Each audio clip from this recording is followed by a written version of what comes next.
आज गोटे दिन में गजपति जिले में 74 जन कोरोना पॉजिटिव चिन्हट होती।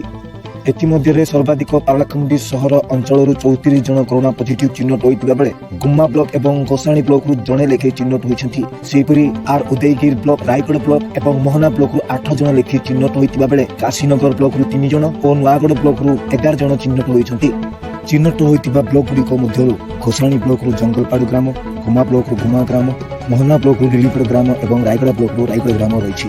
सेहीपरि नुआगढ़ ब्लॉक आकार सिंह गली पी अंतरबा और नुआगढ़ ग्राम रही बेले आर उदयगिरी ब्लॉक आर उदयगिरी ग्राम और छेलीगढ़ ग्राम रही। सेहीपरि पारलाखेमुंडी अंचल बड़ ब्राह्मण साही, न्यू कैंप साही, कर्ण साही, शेरी साही, जगन्नाथ विहार, समुटिया साही, दामोदर विहार, न्यू कैंप साही, यशोदा साही, तुलसीनगर, लक्ष्मीनगर, बोलटेंग रोड, कुल्ला साही, कामाक्षीनगर, तेलुगुसुंडी साही, new Paralakhemundi colony, Tulsinagar, hospital road, campus साही और शेरी जगली साही रही।